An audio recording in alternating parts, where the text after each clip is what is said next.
Welcome to Sam's Business Growth Show. I'm Sam Dunning, a digital marketing, sales and business growth evangelist. Tune in and subscribe today as I'll be interviewing business leaders, experts and entrepreneurs from around the globe. You'll be learning their story, how digital marketing has helped them along the way, and exclusive tips and insights to help you skyrocket your own business.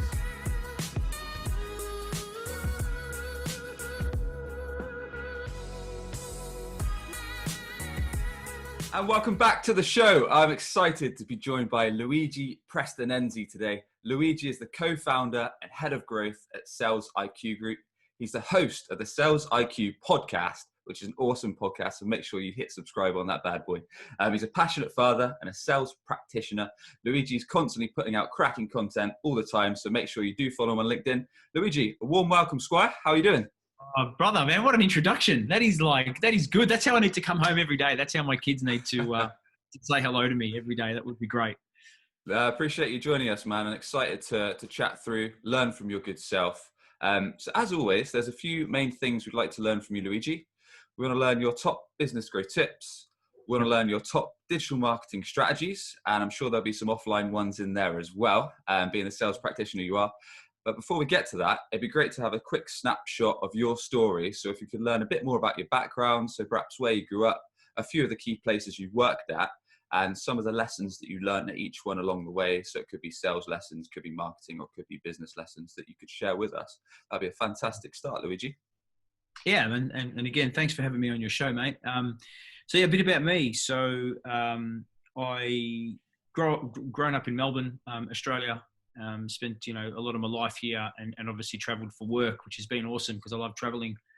My career in sales started pretty much from a young age. I had an incredible person to watch who it kind of inspired me to be a sales pro, and that was my mum. My mum actually worked for a company called Mary Kay, and awesome. From an early age, I saw her do incredible things, and she achieved incredible outcomes through just sheer tenacity, persistence, and perseverance. And as an Italian migrant, her ability to sort of first come to Australia with no English background to do what she did kind of inspired me. And school wasn't for me. I really struggled to adapt to school and the learning style and all that sort of stuff. And so I fell into a sales role, and I was so lucky I fell into a sales role and fell into a role in a call center.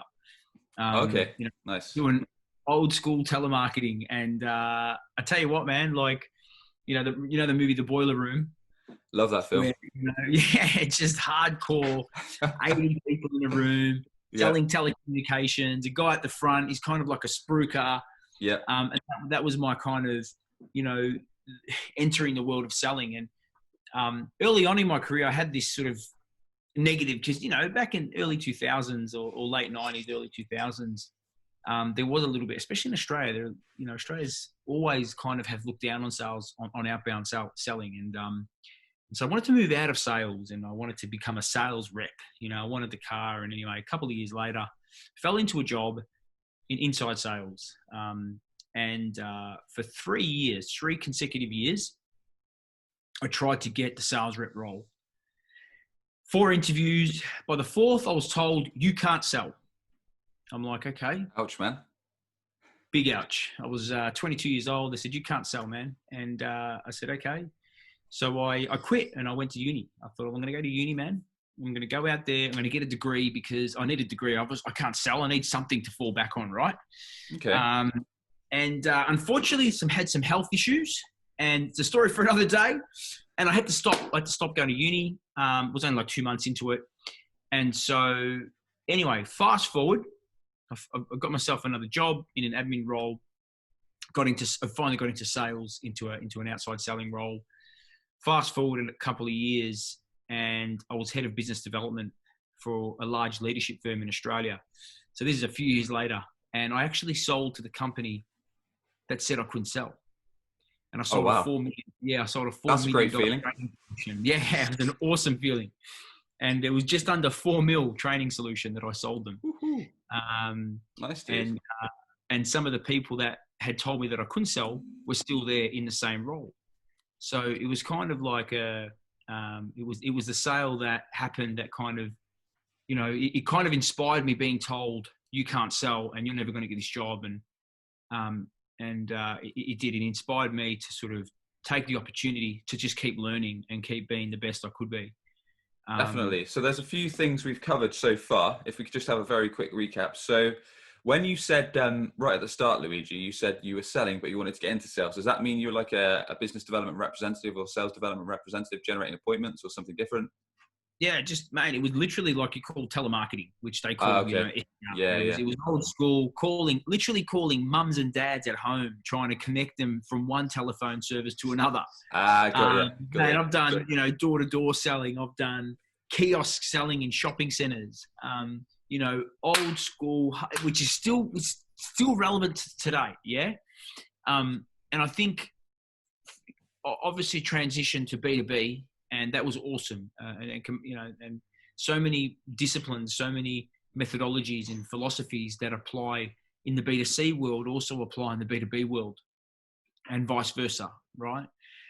Because the reality is people buy from people, and that is probably the most important fundamental of selling. People buy from people they trust. And so, that was one of the first books I've ever read, was from a guy called, obviously, I'm not sure if you know, Jeffrey Gittermore. The Little Red Book of Selling. Okay. Yeah. And the Sales Bible, and then another book called Relationship Selling by one of my all-time favorite authors, Jim Cathcart. Nice. And they were the two sort of, earlier books that I'd read. Awesome, dude. Okay. So I'm guessing there was probably a lesson learned when you got rejected from this company. So they basically said you weren't good enough. And then a few years later, you went on and actually sold them a $4 million deal, which is obviously quite a sweet feeling. So I'm guessing it must have been hard though, overcoming that objection and then working through it to get yourself up. I think you said head of business development you were for a company, and then you sold this cracking deal. Yeah. So obviously, there's a few roles in between there during my career. Sure. And I've done everything from phone sales, phone outbound, inside sales, business development rep, business development manager, right through to managing my own sales team and omni-channel as well. So managing people in kiosks, door-to-door, contact centers. So, and I've absolutely loved every minute of it. I think every opportunity to do something different in the world of selling is an opportunity to learn. Fantastic, man. And just before we move on to where we are today, where you're at the Sales IQ group, so you've co-founded that. Are there any other lessons that you could share with us, perhaps across your journey, that you picked up in terms of, it could be sales, it could be marketing, it could be business in general? I think the biggest lesson for me is always be open to learning, right? Is that regardless of how you think you're good at something, always take the opportunity to be the apprentice and really be open to wanting to learn and wanting to improve what you do. I think that's the biggest lesson that I've taken through my journey.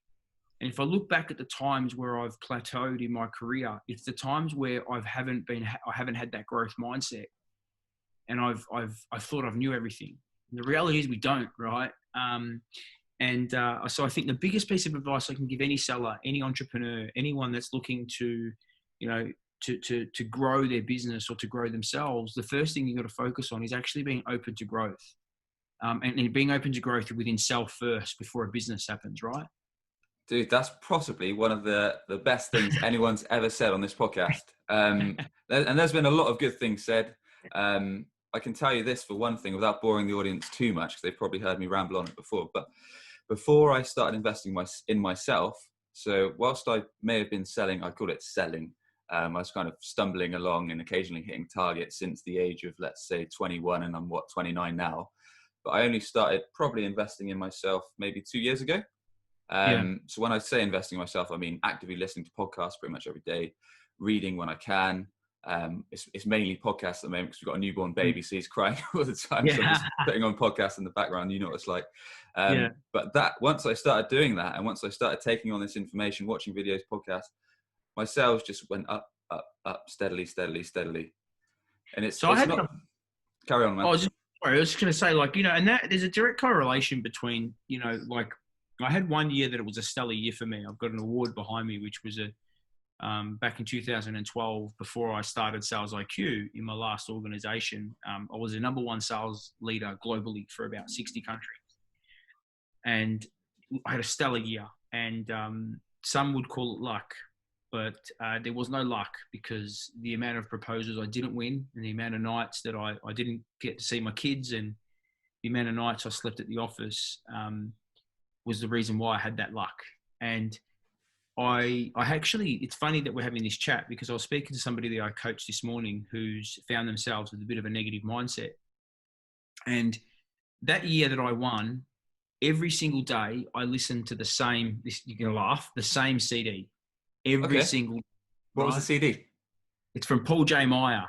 And it was a speech that he did. It was incredible, man. It's a 45-minute, and it was every single, because it was in the car, right? You're selling, you're driving around. So you had lots of time. We didn't have like access to podcasts and all that, right? And every single day we listened to the same podcast. And me and a colleague, we used to like recite some of the stuff. But guess what, man? My attitude, my mindset was just like, you could not break me. Doesn't matter what happened in the sales process, how many no's I got, you couldn't break me, right? And as he said, you know, it was oozing out of me, the positivity, the belief, the self-belief. And so, you know, when I look back and having this chat with one of the guys that I coach today, it's, you know what, there's so much right now with everything going on globally, there's so many things that can cause us to be a little bit fixed, to be a bit negative in our mindset, right? There's so much we can't control, but there are so many things we can control. And we can control our routine. We can control what we do in the morning. We can control the positive input. Do we look at Facebook first thing in the morning, or do we actually listen to a podcast, or do we read, you know, a book, or do we look at our goals, right? You know, what does that routine look like? And I'm not suggesting, you know, people say you got to get up at 4 a.m. and all that stuff. Look, I get up super early because I work for a client in the US, in the time zone. I need to be up very early, but you do what works for you. If you don't want to get up at 4, if you want to get up at 7, get up at 7. Get up at any time you need, but the minute you're on, you got to be on, right? And that's one of the things that I've learned throughout my career. And like I said, when I think back to this, if I think back, I have had you know, there's been moments the last 3 months, I've had a bit of a negative mindset. And if I look back, I'm like, why is that? Is it because of COVID? Is it because I can't travel, being homebound? No, it's because I forgot the basics. So anyway, man, we kind of went off on a tangent, but it was great. And I know exactly what you mean. It's like yesterday I lost a reasonably sized deal and I was down for about an hour, but then I thought, look, what's this negativity actually going to do for me? Yes, I'm pissed off for a little while, but I need to crack on. I need to get on with the rest of my work and try and get some other deals done. So anyway, let's push forward. So let's talk a bit about your current business, Sales IQ Group, which I know you're running with Tony Hughes. So let's learn a bit more about the light bulb moment, why you founded it, and how you've grown it over the years. Yeah. So the light bulb moment for me was, you know, there's a lot of sales training companies globally, and you know, there's a lot of great content out there, and you know, I wanted to enable organizations to have access to some of the best content, and not just one methodology, right? Not just one training program from one person that they deem the best, and so our methodology is to bring some of the best experts around the world to enable organizations to get access to multiple people, multiple content, you know, providers, multiple experts. We've got Mary Lou Tyler, we've got Tony Hughes, we've got Kian McLaughlin, you know, we've got Justin Michael, who's one of the best when it comes to top of the funnel sort of tech stacks and sequencing and all that sort of stuff. And so the vision for that business was to enable businesses, because one methodology, one sales process doesn't enable you to be the best you can be. You need multiple pieces of content. You know, great learners are learning all the time. So we just wanted to enable organizations to get access to that content, get access to, you know, incredible people that can help them grow their business and help accelerate, you know, performance of their sales team. So that was my vision when I first started in 2013. We've helped some, you know, incredible organizations along the way, and recently got into, you know, partnership with Tony Hughes, who is the expert, the foremost expert when it comes to top of the funnel selling and, you know, strategic selling. So, you know, our team is growing. We're growing as a business, really enjoying it. There's some highs, there's some lows, there's some challenges. There's some fun times. And so, yeah, man. Well, it sounds like you've got a superstar sales team right there. Tony's a legend, and the rest of the guys absolutely sales guru. So cool. So was it tough starting the business or building it up did you already have a kind of client roster, or tell us a bit more about how you've built up? I know how long has it been going now? Is it a couple of years or so? Yeah, so look, I've been consulting for a number of years, over 7 years now. And, was it hard when I started? Actually, it wasn't. I left a job, which I was head of business development. I was incredibly well paid. I was making a shitload of commission, but my family circumstances changed and I needed to have a more flexible work life, and I was traveling a lot and I needed to be home more. So I consulted because of lifestyle change. Within about 3 months, I had too many clients. So for me, winning business was never a problem. So I actually never had that problem. We just got off to a raging start, and you kind of, I did another business while I was doing that, and that didn't work. It worked and then it failed. So, I've kind of dipped in a few different things. It's just the whole journey, right? Sometimes you win, sometimes you lose. Definitely, man. Okay, well, let's jump in on this show. We love to take the angle of digital marketing, but I know you guys are pretty hot on offline marketing, things like cold calling, things like cold email, etc. So let's talk a bit more about the channels that you've invested in over the last few years and what's worked well for you and what you recommend for anyone tuning in to look into. Yeah, so obviously offline's a big one for us. Identifying your ideal account profile or the ideal customer profile and your buyer personas, and then building very targeted lists, and then using cold outreach across an omni-channel model to engage with the prospect and bring them into your funnel. And that's a big part of our business. But we're really fortunate. We have a strong inbound lead pool as well. People subscribing to our webinars, downloading our white papers, some of our tools, magnets, etc. So, and we've also used digital marketing campaigns such as Facebook and Instagram and a few other campaigns, because you can't just be relying on one particular channel. You need to have multiple channels open at every given time, because when one's not performing, you've got something else. It's kind of a bit of a balance, right? Perfectly. Yeah, that's perfect. I completely agree, man. And is there one channel you say that is superior to the others, that's really outperformed everything else, that is the best way for you at the moment to generate leads? Or is it a mix? Well, right now, and it's been a continual, like right now, conducting cold outreach and has been the best performing channel for us, especially in the B2B selling. It's a little bit different, business to consumer sales, but in the B2B environment, or selling to enterprise or mid-market opportunities, identifying the account and reaching out to them proactively in a way that's focused on them, not on you, delivers every single time. Your CPL is lower and your CPA is lower, and you can predictably scale your pipeline based on that methodology. Love it, man. And just to wrap things up, is there one thing that businesses should be doing with digital marketing that could benefit their business? Absolutely. Use outbound as a mechanism to drive inbound. So when you build your inbound lead pool, don't think that lead is ready to buy, and make sure you have a cadence that caters for inbound. So think about your buyer persona. When they come into the funnel, what's your process? How quick are you responding to them? How many times are you touching them? Over what period of time? Because for inbound, the data shows that 80% of inbound leads answer between the 9th and the 13th attempt, and the average business stops after 2.1 attempts. Yeah, so you did a really good video on that, actually, Luigi. I watched it yesterday. I know you put it out with Vanilla Soft, that little promo on LinkedIn, which I actually loved. And I think we're all guilty of it at times. So an inbound lead comes in, you whack it in the CRM, you maybe call them over a couple of days, send them a couple of emails, then you just forget about it. You're leaving too much on the table, right? And so for the cost of, what it costs you to generate an inbound lead. So my biggest piece of advice is, use an outbound strategy to nurture your inbound leads, and you'll see an incredible increase in your conversions, and your CPA will drop. That's quality. I've never thought of it that way. And it's just so good. I mean, a lot of it, like I say, so many people, myself included, have just been guilty of just sending an email, sending a call, or doing a call rather, when there's so many channels that you can adopt. And like I say, if you take on the multi-channel approach and you don't treat it as something that's already sold, and you keep working it until you get the response, be it the meeting booked or be it closed, no deal. Yeah, absolutely. And always think about and think about how many channels you can engage them with. So if you got them from Facebook, use Messenger, right? Use phone, use text, use Messenger. Take them to LinkedIn. Find them on LinkedIn, right? Find them on LinkedIn and then send them a voice memo on LinkedIn. I mean, you can use an omni-channel approach. WhatsApp is becoming very popular as well for people. So the more channels you can use through the outreach process, the higher chance you're going to have to engage with the prospect. And that is how you're going to get the best out of your digital marketing spend.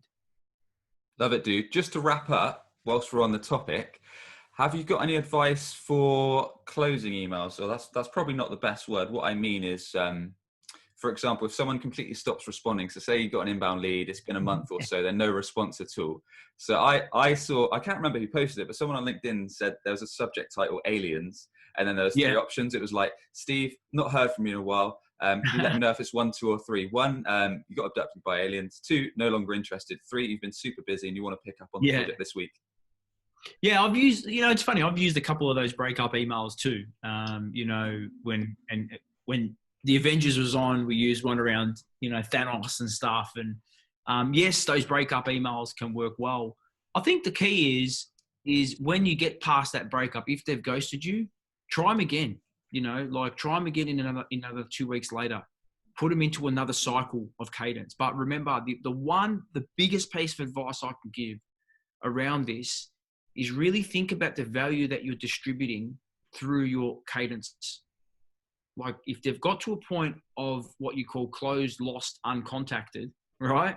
Because they've never answered, first, review your content. The content that you've dished up to them, has it been of value? Have you really thought about the buyer persona and the outcome they're trying to achieve?